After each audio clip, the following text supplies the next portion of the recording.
This is from the final chapter of G.I. Gurdjieff's Beelzebub's Tales to his grandson. Addressing those present, Mr. Gurdjieff then said, "You have plenty of money, luxurious conditions of existence, and universal esteem and respect. At the head of your well-established concerns are people absolutely reliable and devoted to you. In a word, your life is a bed of roses. You dispose of your time as you please, you are a patron of the arts, you settle world questions over a cup of coffee, and you are even interested in the development of the latent spiritual forces of man. You are not unfamiliar with the needs of the spirit, and are well versed in philosophical matters. You are well educated and widely read. Having a great deal of learning on all kinds of questions, you are reputed to be a clever man. Being at home in a variety of fields, you are a model of culture. All who know you regard you as a man of great will, and most of them even attribute all your advantages to the results of the manifestations of this will of yours.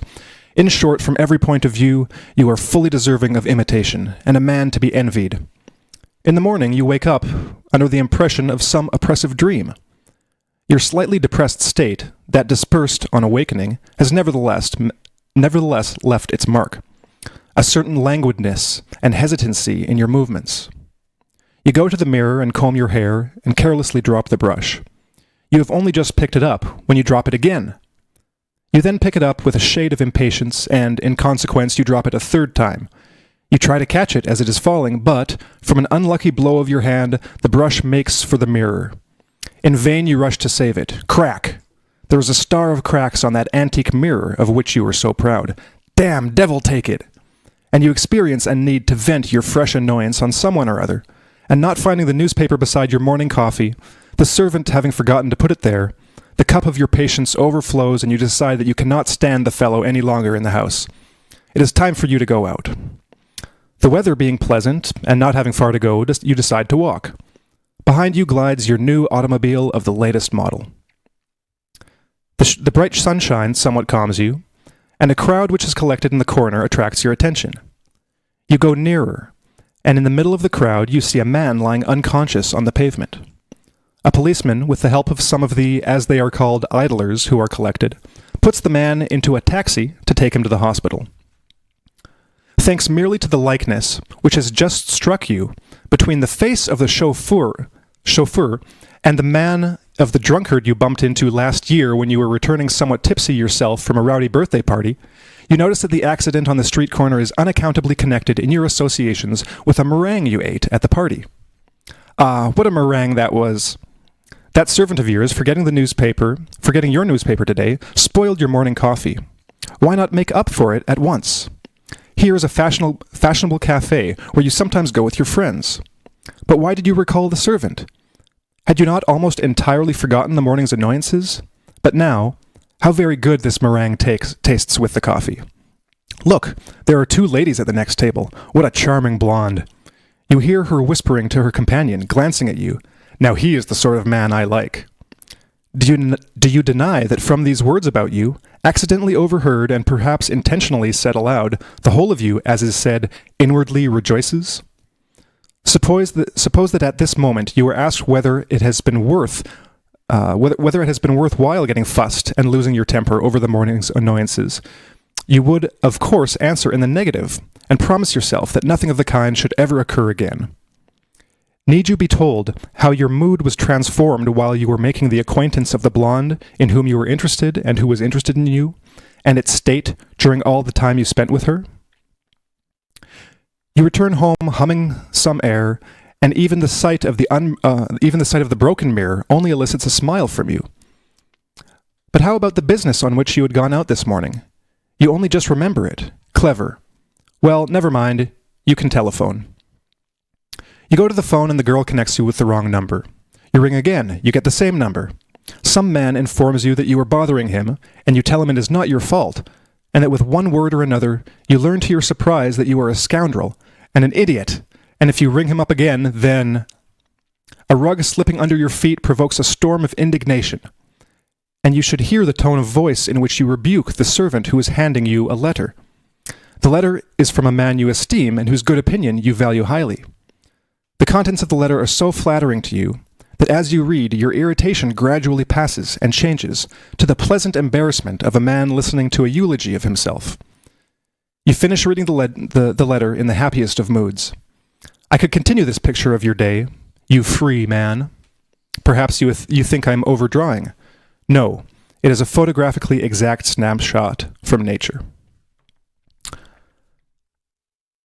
So this is from George Gurdjieff, who was, among other things, an author, a composer, a choreographer of dances, a gourmet chef, martial artist, healer, kind of a jack of all trades, explorer, adventurer, and a teacher. In his last years, he would refer to himself as simply a teacher of dancing. But among all these things, he was also, and perhaps primarily, an extremely insightful categorizer of humanity, and he had a grasp of human nature that was not only far ahead of its time, but probably not that no one really can compare to in the history of philosophy, psychology. He had a vast insight into human nature. And as we see in this quote that he gave, it is somewhat sarcastic, because here is a picture he's painting of a man well regarded by everybody, who has a high opinion of himself and who others have a high opinion of. But when it comes down to his daily life, he is totally at the whim of the forces around him. His mood is constantly changing, provoked by the merest of inconveniences. One thing, he stubs his toe when he gets angry and tells off his servant. A blonde smiles at him, and now he's in a good mood and thinking about all the good things. And so when Gurdjieff called him this free man, he wasn't free. And this is the picture of everyone, of humanity in their normal state. How we are not free. We think we're free, but we have little to no control over our emotional reactions, our opinions of ourselves, and we really don't know the truth. So Gurdjieff was famous for saying that man is asleep. This came out of what was one of the first and probably the most important still expositions of his ideas and his teaching, and that is from Peter Ouspensky's In Search of the Miraculous. This is an old copy, still in print. So he said man is asleep, and what he meant by that is that humanity, as they ordinarily are, as we think of ourselves, as we experience ourselves in everyday life, are in a state that is akin to asleep. For Gurdjieff, he separated consciousness into different levels. So you had the level of sleep, which was actual sleep, like at night when you fall asleep. But then the ordinary state of consciousness in which we find ourselves during the day, he called waking sleep. It's almost like in a dream state, it's a subjective dream where the images are formed completely from our own subjective consciousness. And in the waking life, it's an objective dream state. We're still dreaming, but we're surrounded by the objects of the world. But he said that there are states of consciousness above that, and that real consciousness is a step above ordinary waking dreamlike consciousness. So he presented he basically brought his system in order to try to wake people up. That's what he's primarily known for, even though his name isn't a common household name. You don't hear about him very often. Chances are, if you talked about him on the street, people probably wouldn't know who you're talking about. But if you say someone's asleep, they'll get what you're talking about. It's even entered the popular discourse now, talking about being awake or woke. That concept. Gurdjieff was probably the one that really introduced that into modern culture. Through the kind of New Age movement in the 60s that kind of adopted his ideas. Primarily, I'm pretty sure through Charles Tart, who wrote his book Altered States of Consciousness, and had another book that had sections on Gurdjieff in which he talked about his ideas. So we're going to be talking about Gurdjieff today and next week, and on this show, we're going to try to give a bit of kind of a biographical sketch, some of his basic ideas, maybe some funny stories about him, just to give a picture for those who aren't aware of him, of who he was and what he was like, and hopefully for those who are aware of him, perhaps a few little tidbits and bits of information that you maybe haven't heard of or are not aware of. So just as a quick background, Gurdjieff was born in what is now modern Gyumri in Armenia. He was born to a Greek family. His father was Greek and his mother was Greek-Armenian. So he's basically in that area. It's kind of like the Transcaucasia area. It's kind of like a melting pot. There are all kinds of different cultures there. This was in the Russian Empire in the last quarter of the 19th century. So no one's really certain when he was born. It was either 1866, 72, or 77. Somewhere in there, Gurdjieff was born in Armenia, and to Greek Caucasian parents. So he grew up speaking Greek, Armenian, of course learned Russian, learned Persian. He knew several languages, and he's got one book that we'll mention later on where he gives his version of his childhood and growing up, which you can never be quite sure how much is fantastical and how much is true. He said that 90% of it was true, 10% was fantasy. But sorting out which was which is kind of hard, because at a young age, well, when he became an adult, late teenager, early 20s, he traveled a lot, and this much is verified. He traveled all over the place. He went to all over the Middle East, India, Northern Africa, into Central Asia, Mongolia, Tibet, because he was looking for the answers. He wanted to find out if there was secret knowledge, that if anyone had preserved kind of like the pristine, perfect knowledge of everything and self-development primarily, and what the cosmos is and what man is and what are humanity's possibilities. And so in his PR image of himself that he brought after making these travels, this was a time when still, it's not like today where there's the internet and you can talk to someone in Mongolia by the internet. There was an allure that surrounded the East for Westerners. So he kind of exploited that allure by presenting what he brought as the wisdom of the East. And there's probably some truth in it, because he did learn some things while he was over there. But I think primarily, and an opinion shared by several historians that also are into the Gurdjieff stuff and who have written books, that probably embellished and basically used this as a way of getting drumming up some interest and in this system to get people to listen to what he had to say. Because at one point he told another of his most famous students, Alfred Orage, basically told him when he went to Tibet that the monks there kind of really didn't know anything. Like if they knew something, they didn't know that they knew it. So he wasn't really impressed. But at the same time, he presents the East and these monasteries as like the source of this hidden knowledge. He really had like a mythical mind in that sense. Like he was creating and writing stories like the 1001 Nights, like somewhat fantastical, but in a believable in a believable framework, because it is alluring. There is a mystique about it.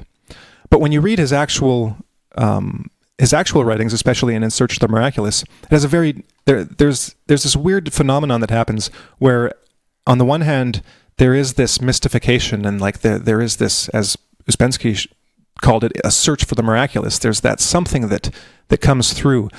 But on the other hand, there's a demystification that goes on. Gurdjieff presents this very dry, like even mechanical picture of the cosmos, where humanity's place in the cosmos and its function is as a basically transformer of energies. That we are these machines that help the universe grow by transforming energies in our bodies, and that's all we are. We are basically just fuel, fuel burners. And and we do so completely unconsciously. We serve the universe completely unconsciously, but that we have the possibility of learning our place in the universe and serving that purpose consciously. And with that opens up the miraculous. That's where the potential for human development comes in. And so, well, that's a bit about the picture, that very loose outline of what Gurdjieff was actually doing. But how this came about was after his years of travels, 20 or 30 years, he went, like I said, he was born in the Russian Empire. He went up to Moscow and started giving lectures on his system. This is where he found, or Peter P.D. Uspensky, and eventually had a circle around him that formed in Moscow and St. Petersburg. And then, right as this is happening, right as he's starting up, there's the Russian Revolution. So things kind of go haywire, things go crazy, and they have to get the hell out of there. So they, by foot, make it all the way back down to the Caucasus, Georgia, Turkey, stay there for a while, eventually make their way through Europe, and finally settling in France. So in France was where he set up a more or less permanent form of what he'd started in Georgia and Turkey, the Institute for the Harmonious Development of Man. This was a kind of chateau that he rented and started this school where he found pupils, found people that were interested to basically try out his system. Again, in retrospect, and based on one of his writings in particular, The Herald of the Coming Good, the first thing he actually published, it seems to me that this was actually still part of Gurdjieff's experimental phase. He was kind of like a lab technician, and all the people coming to him to learn his system were still kind of his lab rats. He was doing experiments on them, seeing what worked and what didn't. Because what he really wanted to do was find a way to introduce into daily life, daily Western living, the techniques that you would find in monasteries of various sort, and make them applicable in real life. So to basically achieve something of the benefit and development that monks of various sorts and yogis can get, but in real life, in a balanced way. So not separated from life, not going to a monastery and isolating yourself to develop in certain ways, but to fulfill and manifest, your full potential in the thick of it, in everyday life. So I think that's what he was trying initially in France, at the Priory, and then at this institute. And according to him, and I think objectively, you could say that experiment was somewhat of a failure. And he ended up getting in a major car crash and eventually having to sell the place, close it down. Went through a period in the 30s of kind of where he seemed kind of aimless, kind of wandering, not quite sure he was doing what he should or what he should do. Did have a small group of pupils in the 30s in Paris in his apartment, including some fairly well-known writers of that time. Salito Solano, Catherine Hume, Margaret Anderson. Catherine Hume, by the way, is probably the most well-known. She wrote a novel called The Nun's Story, which was made into a film starring Audrey Hepburn, about her partner. All these women at the time were, or I'm pretty sure all of them, maybe the vast majority of them were lesbians, and so A Nun's Story was about Catherine Hume's partner who had been a nun. And so then in the 40s, the war starts, and Gurdjieff's in Paris. So he's in Paris during the Nazi occupation, and all throughout the occupation, he's holding meetings with a group of French pupils. At this point, some of his other students, some of the people from the UK and the US, aren't even sure if he's still alive. Like another one of his most well-known students, John Bennett, a British guy. He wasn't even sure if Gurdjieff was alive still. He'd looked for him a couple times, but hadn't heard any news. So after the war was ended, he found out Gurdjieff was still alive and went to reacquaint himself with him. And so in the 40s, he, like I said, he basically worked with his French groups, which actually included, he worked with his French groups, and then after the war, opened, the travel was easier, so he had people, his students from the U.S. and the U.K., among other places, come, and he ended up dying in 1949. So that's just a brief overview of his life. Did you guys want to add anything to that story? Yeah, well, actually, you said something interesting there, Harrison. You said that he was working with his pupils in a kind of an experimental capacity and trying different ideas about inducing a state of wakefulness or consciousness and conscience, as he would put it, the capacity for an individual to be as aware of themselves in their daily movements, in their intentionality, in their awareness of their own motivations and intentions.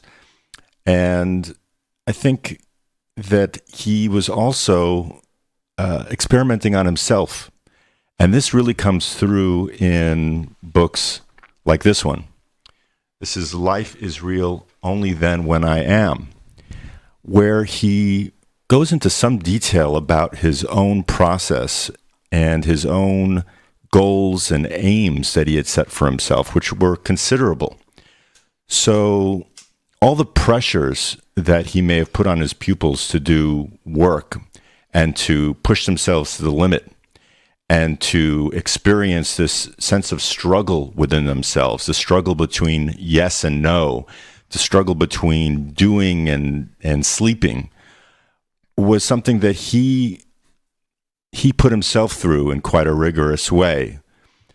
And even to the expense of his own health, his own well-being, he writes about experiences of coming down with various illnesses in an exhaustive effort to push himself forward in the work that he felt that he had to do. That was his life's mission. So I was reminded of a first impression that I ever had of Gurdjieff, given to me by a friend who had read, I think, In Search of the Miraculous and maybe some of his other material. And what she had said to me at the time was, "It's so cold." And I think what she meant by that, and what I've heard from other people in saying that, is that there is the impression that's been created around Gurdjieff, which may be one reason why he hasn't reached the levels of popularity that he likely deserves, that he didn't have any kind of human regard for individuals. I don't know how that came to pass. Maybe her readings of his were quite limited. But my impression, having read several of his books, is that he understood that without struggle, without carrying the burden of the abivatel, as he would call it, which is the individual who could take on responsibility for oneself and one others, and very well have the capacity to support many people monetarily, materially. That this was a kind of a basic level that humanity should have in care of one another, that he expected of himself and that he delivered on. So he walked the walk. He walked his talk. He lived those things that he was trying to impart on his students. He wasn't someone who was a harsh taskmaster, if he ever was that, out of any kind of gratuitous, malevolent, authoritarian streak. It was quite the opposite. It was all in the service of raising his fellow man upward, as he saw it. And this is apparent in all of his books, and he does it in all different types of ways, from narrating his own struggles with his own process to laying it out in statements that were kind of these macrocosmic, objective observations of humanity and the individual from a distance. So, like, this is one quote of his that speaks to the quote we heard of at the top of the show. "Man has no individual I, but there are, instead, hundreds of thousands of separate small I's, very often entirely unknown to one another, never coming into contact, or, on the contrary, hostile to each other, mutually exclusive and incompatible.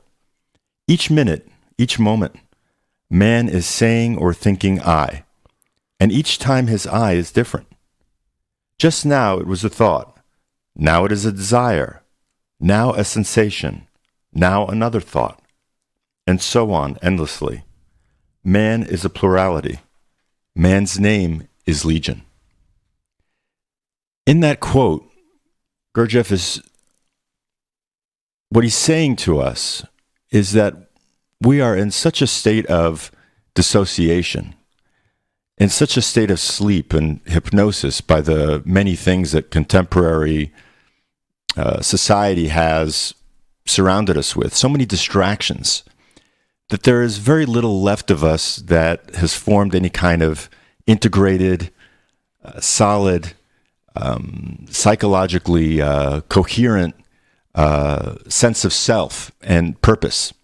And that to me is one of the biggest, if not the biggest, kinds of contributions that Gurdjieff brought to at least those people in his circles, and later on through the schools that arose out of his teachings and out of his pupils in the decades to come, which still exist today, and we'll probably get into that a little later.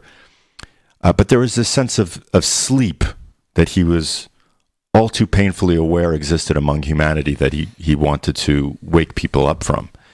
And it was this mechanical nature that he had noticed in people. And he even writes that one of the things that had helped him the most in understanding the dross, the shit that existed in each person, and humanity at large, one of the exercises that he did was to, whoever he met, he would press their corns hard. So he said that he would find a vulnerability in a person, or if not a vulnerability, then a kind of dimension to a person's a character flaw, or a bit of self-importance that was easily recognized by him, and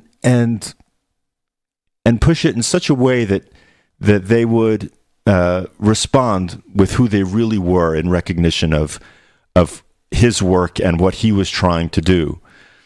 And it was in this way that he got to understand people in an even wider sense. And it sounds it sounds a little awful, actually, because to be on the receiving end of having your self-importance pressed and pressured, it's not a pleasant thing in any sense. If there's any amount of work that you haven't done on yourself, or if there are weaknesses or dimensions of your own thinking and vulnerabilities that you're not yet aware of, to have it brought front and center, having feedback about yourself that isn't pleasant, that isn't a compliment, is just quite, it's unpleasant. So what he was able to do in educating himself as to what was the true state of humanity was to work with people in this way. And I think that there was also quite a willingness to, it wasn't only about that, of course, it was also about giving advice. It was also about being a mentor to individuals.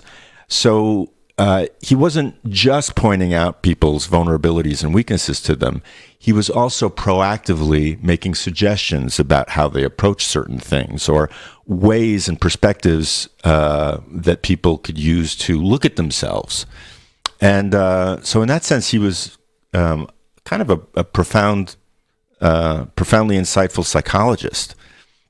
Yeah, I'm thinking of a couple different examples of him pressing people's corns. And one, I think it took place in the 40s, but one of his students had gone on to lead a group, and she came back to visit him. And when he saw the students, he berated her, and he basically said, "You're worthless. You've done everything wrong with the system. You know, you failed spectacularly." And one of the students got up and he said to Gurdjieff, he said, "If she's a failure, it's only because you failed to teach her, and she's done so many positive things for us that we're going to stand by her side no matter what." And then Gurdjieff looked at her and he said, "You have exactly one student." And then in another case, he was having dinner, and this some story was being circulated. Some story had been told, and he made a show of like being displeased by it. So he said to one of the individuals there, he said, "I want you to go through this entire room and find out who started that story, who told that story." And then, she's like all aghast and frightened. And then one of his other disciples said, just say that you said the story. It doesn't matter." And then he looks at her and he says, "You see how you always try and protect yourself? It's silly. You don't need to always try and protect yourself. You don't need to be afraid of everything." And it was, moments of insight that people get to see, what they're truly made of, and they get to prove themselves.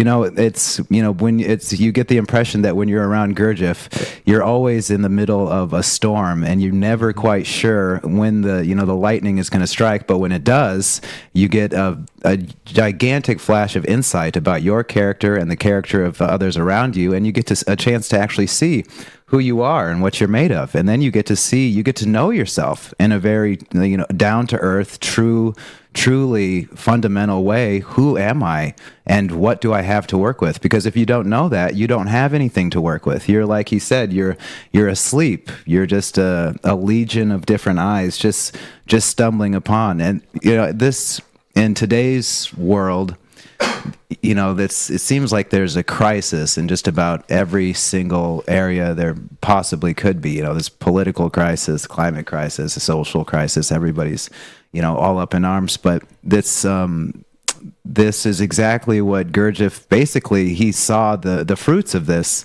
way back when. Like you said, he was a man far ahead of his time, and he understood that this line of progress, of technical progress, proceeding without a corresponding development of our being, of being, like you said, rich, philosophically inclined, scientifically inclined. You're well-read, you're smart, but then you're also petty, vain, egotistical, and useless in any other kind of way. He noticed that this trend, if it continued, would lead to exactly the kinds of gigantic, horrendous crises that we have today, where it's just vain egotism running the show and putting on this big hurrah about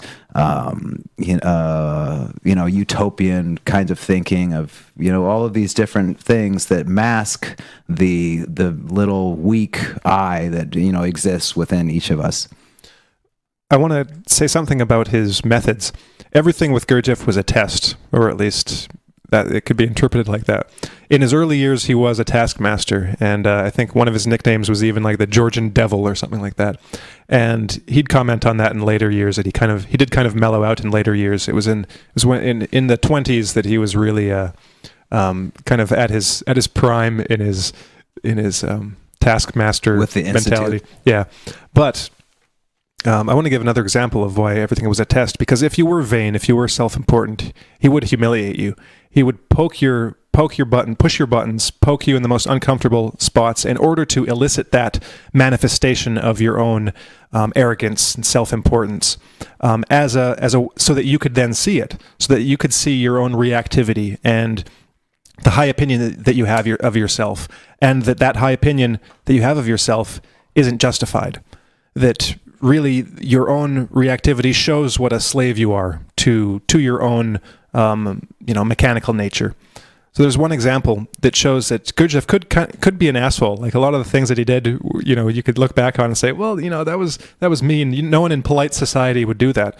So there's this was in one of the last decades of his life, and he'd asked one of his students to get some sugar cubes for him. And he liked like these little, I can't remember if they were the square or the rectangular ones, but she couldn't find that type, so she got a different kind, which was just a different size and shape than the ones he was used to. And he was just berating her, telling her she's worthless. Why, look at this. And her husband was there, and her husband, very timidly, you could see that he was upset, that he was offended, that he wanted to say something. So very timidly he said, "Mr. Gurdjieff, you can't speak to my wife like that." And immediately Gurdjieff got completely calm and said, "Bravo." So here was an opportunity for this man to stick up for his wife, to stand up for her, to this towering figure. And you got to understand, if you're not familiar with Gurdjieff, that he did have a magnetic personality. He was extremely charismatic. The people that met him and surrounded him basically did see him as this living saint, because he had such will and lived by his system so much himself personally, that he was an exemplar for them. They all looked up to him because he was this kind of master of living in a certain sense. And so for this man, this timid man, to stick up for himself and to stand up for his wife took a great amount of courage. That was a huge struggle. So Gurdjieff immediately, who knows if he planned it or if he really was just pissed off that he got the wrong sugar cubes, but immediately in that moment praised this man for having the courage to actually stand up to him. Mm-hmm. And that's there's a similarity in the story you told, Corey, about it was Madame de Salzman's, Jean de Salzman's student that stood up and said, well, if she doesn't know, it's your fault for not teaching her. It's and he praised that. So one of the features of of Gurdjieff at the time and his students was that no emotion was off limits, that you could manifest and express emotion, but that you had to have some self-control. You should never allow the emotion to control you. So Gurdjieff kind of exemplified that. Whenever he was angry, he could immediately calm himself down, and especially as a teaching opportunity for someone to be able to either, well, you could say that he was kind of an expert of both positive and negative reinforcement, because he would praise good behavior and good and just positive developments in his students, but also ruthlessly push their buttons in order to let them see how petty they were, in order to change, to transform, to become less petty. And you see this a lot. There was a progression in the way that Gurdjieff operated. Like I said, in those early years, it was more like he was experimenting himself on what would work and what wouldn't. He basically found out a lot of things that didn't work. That with the Institute, I think that he found out that his methods weren't introducing what he wanted to introduce. It wasn't the perfect method of achieving what he wanted to achieve. So he changed course, and in the 40s was much more mellow, much more laid back, and more willing to answer questions. And so this is what you see in his later talks. We'll be talking about this book a few times. It just came out in 2017. It's called Paris Meetings, 1943, and they're translations of transcripts from his French groups in that year. And there's all kinds of examples of pupils sharing something with him that might seem kind of confusing or even just mundane, but Gurdjieff could recognize in these things progress. And at those moments, he would praise these students and in such a way that I can imagine it would have a lasting impact. Because if you can imagine a guy like this who could push your buttons so expertly, and who was seemingly so prickly himself, and to then recognize in you something that you're doing right and praiseworthy, that in itself is also a teaching tool, and probably one of those moments that you can hang on to for the years to come and look back on as an indicator of actual progress. So he'd even be quite what's the word? formal about his praise. So he'd turn to them and shake their hand and say, you are now my brother, or you're now my son, or something. It's like now we are on the same level to some degree. So he'd basically lower himself down to the level of the student in order to raise them up, which is a very Stoic idea. It's one thing I wanted to point out to tie into our previous shows in the last couple of weeks about Stoicism and early philosophy, like early Greek philosophy. So one of the things we pointed out back then is that philosophical schools were actual practical schools. You went there to learn a way of life, not just a theory. It's not like philosophy departments in universities today, where you go and you have a textbook and you just read what they thought, read their theories, all intellectual work. In the ancient schools, like the Stoics and the Cynics, it was a practical school. You went there in order to learn the practices to implement in your life to actually change yourself personally, to actually experience an inner transformation of one sort or another. So Gurdjieff really is a modern example of someone who developed a philosophical school, started a philosophical school where that was the purpose, was to implement practical activities and exercises in order to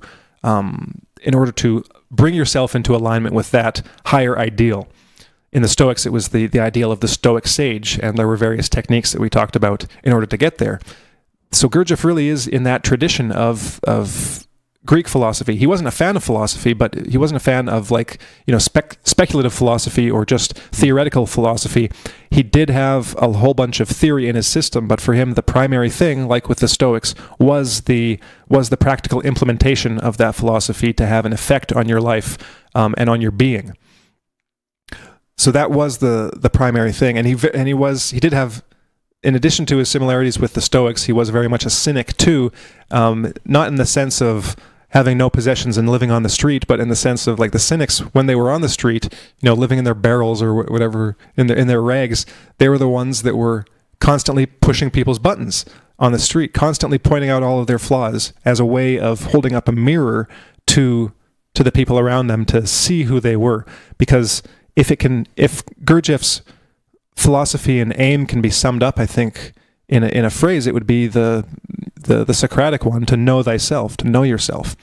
And you can't know yourself if you don't have a correct image of yourself. You need to have a mirror in order to see yourself, because we have so many illusions about ourselves, so many ideas that are fantastical and imaginary, and we create these images of ourselves that are so much higher and more idealized than we actually are, and that holds us back. We need to have an accurate representation of who we are and where we're at in order to actually change. If we think we're already there, we'll never take the first step to actually get to who we could be. So Gurdjieff was, you could say, an expert of holding up that mirror, and then giving the practical advice, the practical things to implement in one's daily life to actually progress from that state of inner multiplicity, and to solidify that into one solid self, and what, as he might call it, to actually grow a soul. Mm-hmm. Well, yeah, it's interesting because when you read about Stoicism, Zeno, the founder of what we know now as Stoicism, said that the entire point of their philosophy was to live consistently.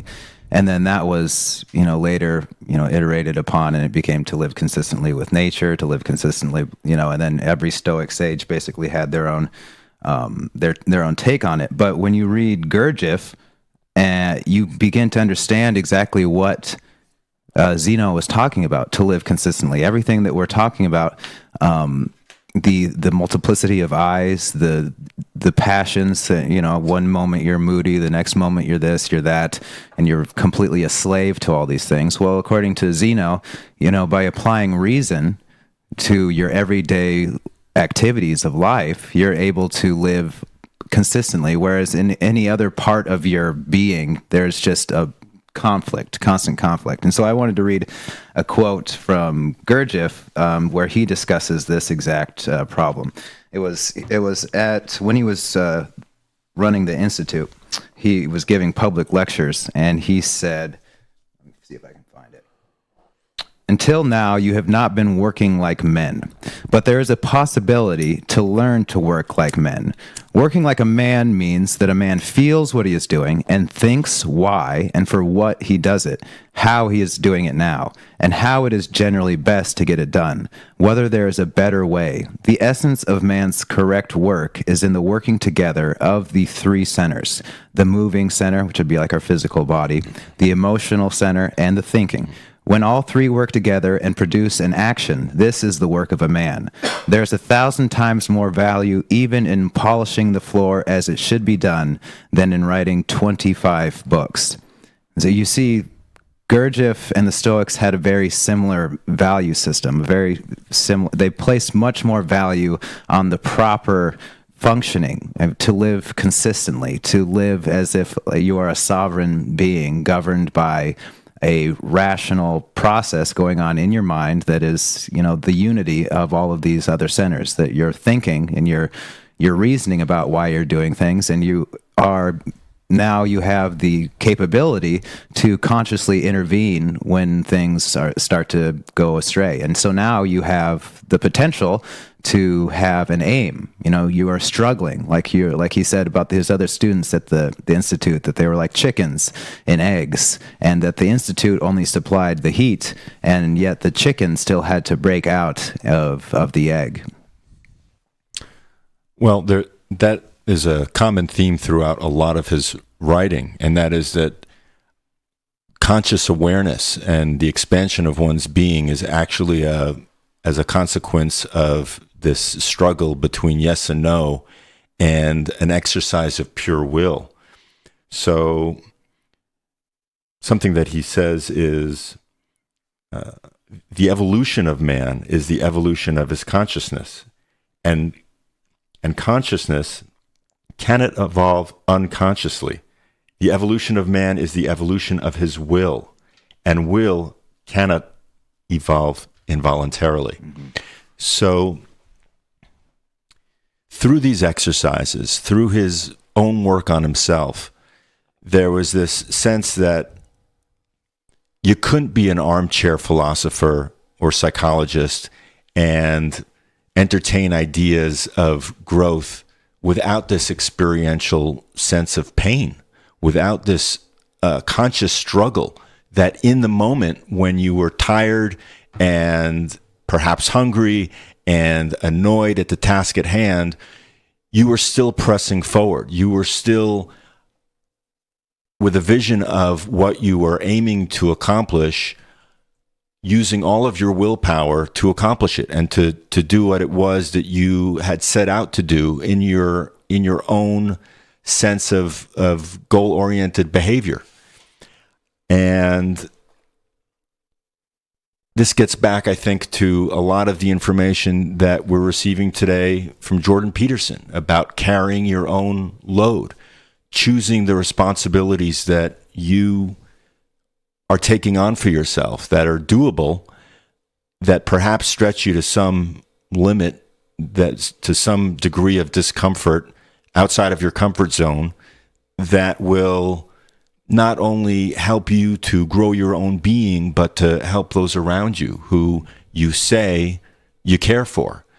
And, taken to its logical extension, if everyone put this into some practice, into the goal of being this abhivatel of just taking on the responsibility consistently, as you said, Corey, with some amount of dedication, we would have a very different world, I think, as opposed to, a world that exists to satisfy one's whims, to gratify one's own pleasure, sense of pleasure and enjoyment, which adds nothing to the net value that's created for people. So, one of these ideas was, if you ain't struggling, if this isn't difficult, if this activity of yours that you have chosen for yourself doesn't have some level of difficulty, then you're not really working on yourself. You're not really spurring yourself to any kind of significant growth. So these are great things to kind of reflect upon, especially in light of all the information that we've been hearing from Jordan Peterson in these regards about personal responsibility. And perhaps in a later show, we'll get into, I think, how this manifests into, or doesn't manifest into, the types of thinking that is destructive for a society, taking all of the individual's behavior into aggregate. So, and just one last quote, I think, that speaks a little bit to this as well. He says, a man must first of all understand certain things. He has thousands of false ideas and false conceptions, chiefly about himself, and he must get rid of some of them before beginning to acquire something anew. Otherwise, the new will be built on a wrong foundation, and the result will be worse than before. To speak the truth is the most difficult thing in the world. One must study a great deal and for a long time in order to speak the truth. The wish alone is not enough. To speak the truth, one must know what the truth is and what a lie is, and first of all, in oneself. And this, nobody wants to know. So, speaking truth about what we see in the world, what we think is the correct ideology, the correct way to have a perspective on a particular world event, almost can't seem to happen without a real understanding of oneself and one's own perspectives and the lies one tells oneself in as a kind of a filter for the truths that come to us about the world. Well, I think to close out the show, I want to talk about just one thing and read a couple more excerpts from these talks in 1943. On the subject of truth and finding the truth, for Gurdjieff, there were no sacred cows. So he basically had to eliminate all the false things you believed about yourself, about the world, basically start from scratch. And he was really actually quite reassuring that you could do this, and it was possible and even a good thing, and that you wouldn't lose anything of value, because we hold on to our opinions so tightly and so deeply. It's like they become a part of ourselves. We become identified with them. Our ideas become us in a very real sense, and it is a painful process to get rid of them. And you can see this in politics, religion, self-image, that these ideas that we have are held so strongly and so emotionally. And there is a reticence, like even more than a hesitation, there's a total unwillingness to question them. But for Gurdjieff, it was almost as if he was saying, well, it's okay to question them. In fact, it's okay to completely obliterate them. Nothing bad's going to happen. In fact, if you were right to start out with, you'll find out that you were right. And you can come back to those original ideas and values, and they'll have even more meaning than they did originally, because you'll know them to be true. They won't just have been implanted into you by society and your parents and your own emotional whims here and there to actually forge something for yourself, to construct it for yourself. It'll have so much more meaning and value in your life to do that than to have it just willy-nilly come into your consciousness and become a part of who you think you are. So this is what I was referencing earlier when I talked about the kind of demystification process. I'll read one thing that Gurdjieff said that's kind of related. This is kind of in the topic of religiousness and religiosity. So Gurdjieff said, and this is again from the 1943 book, "In this work you must do everything the other way around. You must even kill sacred impulses. He who wishes to be free must kill everything within himself. Even if you love God or the Virgin Mary, you must kill them in yourself. Even the idée fixe of believing in a saint, you must send it to the devil, and the saint won't hold it against you." Something to consider. It's like, I think about this too, when people are worried about questioning God or religion or questioning their upbringing and their faith. It's like, really, if you think about it, if these figures that we idolize, look up to, whether it's Jesus or Muhammad or Buddha or whoever. It's like, will they really be offended if we question them? If we say, oh, I'm not quite sure. Well, no, if they're anything that we think they are, they'll support that process because they'll understand it. Right? Did you want to say something? Well, yeah, I was just going to say, unfortunately, we have a very backwards idea of faith, the completely different idea of faith that Gurdjieff has, like that's illustrated in that passage. He says that the saint will hold it against you. He's not saying that these higher ideas aren't real. He's just saying that in order to prove your faith, you have to be willing to abandon it in order to actually find it. Right. Yeah, exactly. So, Ilan, earlier you mentioned this this impression of Gurdjieff as this cold guy, right? And it's probably true to some degree, especially for people who experienced that side of it and didn't like what they saw. But keeping in mind this progression that Gurdjieff himself went through, by the end of his life he was much more warm and mellow than in those early years, and you get a different picture of him in the 30s and in the 40s. And at one point, even in Search of the Miraculous, Ouspensky quotes Gurdjieff as saying that his system, if it could be categorized, could be called Esoteric Christianity. So even though he was very anti-religious at times and constantly questioning religious beliefs, at the same time he was very religious, and you could categorize his system as a form of Christianity, the essence, the kernel of Christianity. And you see that in his talk about sleep. The state of sleep is pretty much identical to what the Apostle Paul called the state of necrosis, or death, a state of deadness. This is the state of humanity without spirit. It is a state of deadness and mortality and entropy.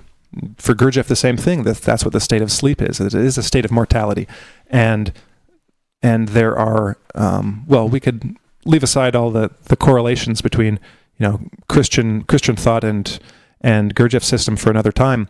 But just to give an idea of, like, a practical example of how Gurdjieff, I would say, not only himself lived, but also taught how to, like, bring that religious impulse into life. Like, what should be the mindset and the approach that we have in our daily living? Like, how do we instill and manifest those Christian, like, religious impulses in ourselves? I wanted to read this one other quote about one other quote from this book. So again, this is taking place during the Nazi occupation. So there's scarcity. There's not a lot to go around. People are struggling to find food, and so this one participant at one of these talks in Gurdjieff's apartment tells him, "Mr. Gurdjieff, in this regard, I made an observation this week. I found myself standing in front of some boys for whom I felt pity because they were hungry and poor, and I felt uneasy. I didn't know what to think. At one moment it was pity, but I saw that I couldn't do anything for them, and at another moment," and Gurdjieff, "excuse me, you could have done something. You could have given them food. Not your own food, but you could have done something so that they would have food. Objectively, if you had loved them. Objectively, if you had wished that they had something to eat, that would have been enough. They would have left, and automatically, perhaps, they would have found someone who would give them something to eat." The same person says, "Precisely, I became aware of my weakness, and this pity turned into hatred." Gurdjieff says, "That is not what I advise you. Perhaps you were thinking of this too lightly. But think like a man about helping your neighbor with all your heart, with real compassion. You wish for him to find something to eat. You influence by suggestion, and inwardly you pray, 'I wish to be for him.'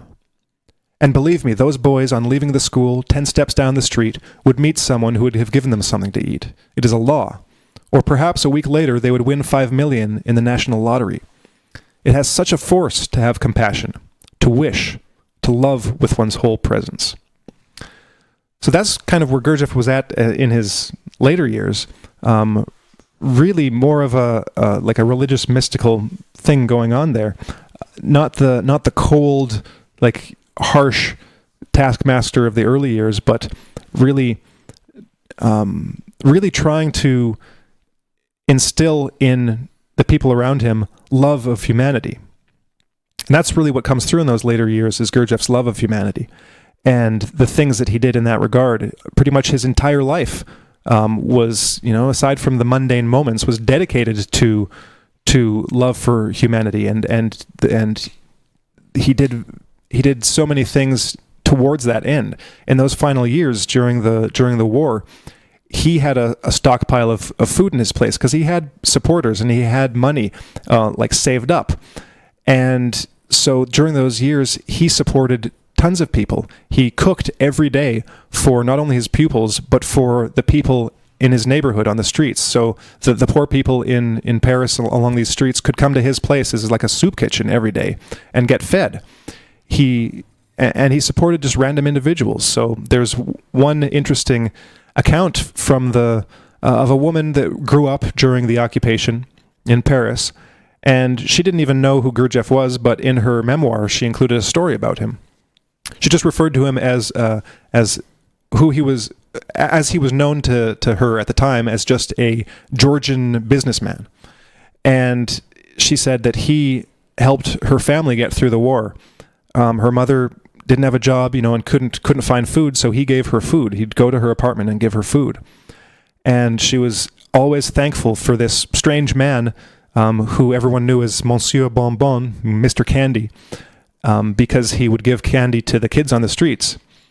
And when he died, thousands of people came to his funeral, came to the Russian Orthodox Church during the services, because he'd made an impression on so many people who didn't even know who he was, who just knew him as this Caucasian, Georgian, Armenian businessman, and that's kind of that in a sense he left several legacies.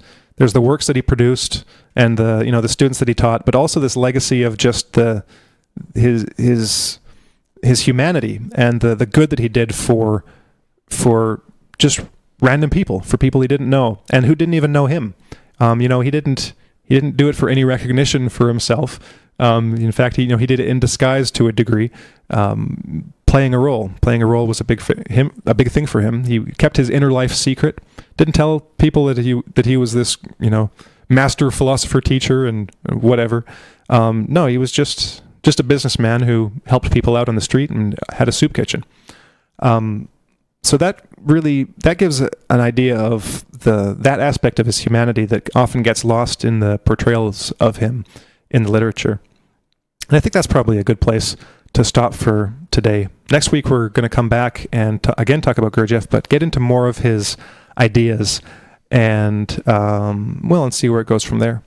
So hope you enjoyed it, everyone. Thanks for tuning in, and we'll talk to you later.